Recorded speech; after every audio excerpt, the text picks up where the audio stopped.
done. You've drank all the tea. You discovered the truth. It makes sense. Really? Ugh. Why else would someone say false things about Dad?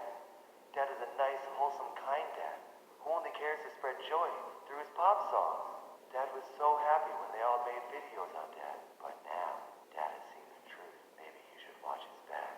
There is a cult after Dad. They want to take Dad from his happy home and his perfect life with his incredibly smart, beautiful, accomplished, renowned scientist wife. She should be recognized on all the boards and committees. She has discovered things that no others in her field could ever comprehend. They should leave Dad's family alone and let them live their happy life in town USA. Who else is in their cult? Is this everyone? Will Loie also be pulled in? Are there more?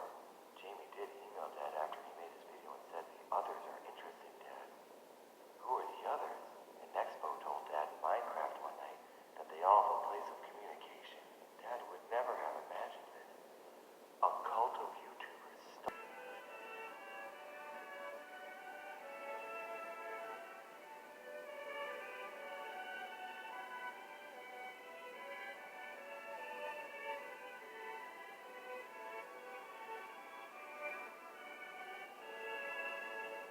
Corner of the art world. I didn't want to talk about this until you were older, but the time has come. We need to talk about game jacking. What is game jacking? In the field of immersive online storytelling, game jacking is the kind of behavior you'd expect from a fanfiction writer who finds the weird side of YouTube before they find Wattpad. It's a combination of the words game and hijacking. You're grabbing an element, character, setting, or concept from somebody's established work and directly plugging it into your own project to pony off of another creator's property or feel included in their creation. Like I said, fanfiction writing meets ARG and web series territory. You're inviting yourself to the party and pretending you already gave the host your RSVP ages ago when they don't even know who you are, or worse, claiming you helped set up the event in the first place. Considering how heavily this field of art and entertainment relies on being able to trust that elements of a story claiming connection to a story do actually come from the author of the story, you can see how this is way more offensive and painful than fanfiction can ever be. Fanfiction is like playing with dolls modeled after characters from a popular show and telling your own story in the privacy of your basement pillow fort. Game jacking is like walking up on stage in the middle of a live theater performance and pretending to be a character in the play. The actors are confused and upset, the director is mad, and the audience is disgusted and thrown out of the experience. Nobody leaves happy. I've seen game jacking attempts many times. It happened a lot during camdrum activity. It's happened to series and projects I haven't covered but kept an eye on, and it's an established phenomenon that nobody ever wants to see happen to their ongoing series. And when I see it, I turn into a very cynical, angry monster. Everybody who's up to speed on creepy online media is pretty well aware of the trend behind the lost episode story time. You know, the banned footage of a kids' TV show, or movie, or anything that you usually reserve for the 12 and under crowd. Squidward suicide, Suicide Mouse, about 15 other entries ripping off the first two by making another beloved cartoon character commit suicide. The Ed, and Eddie Purgatory Theory, the Rugrats Imaginary Babies Theory, and a giant pool of more terrible clones of this idea from people with no real imagination and a dire need to be validated on Creepypasta Wiki.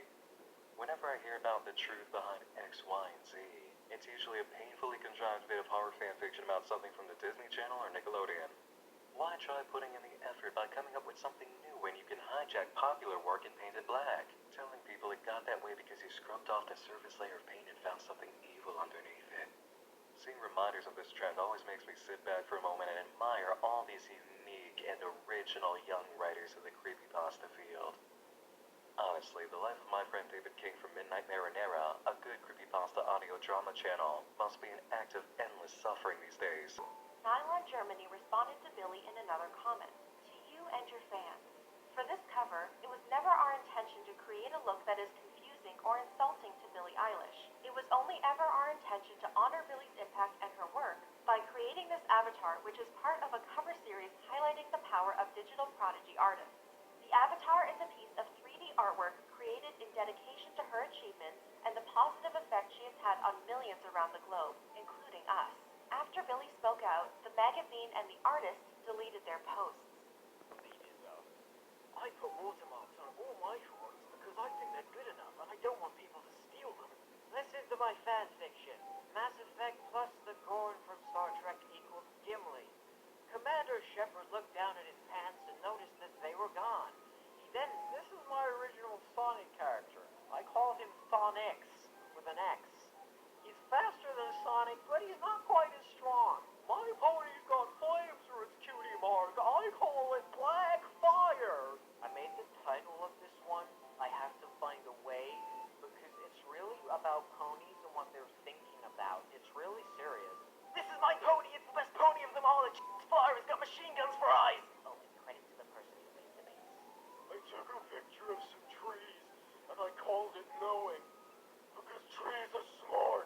And just to make it more authentic, because I can't be bothered to do anymore, just imagine I did another 40,000 different voices.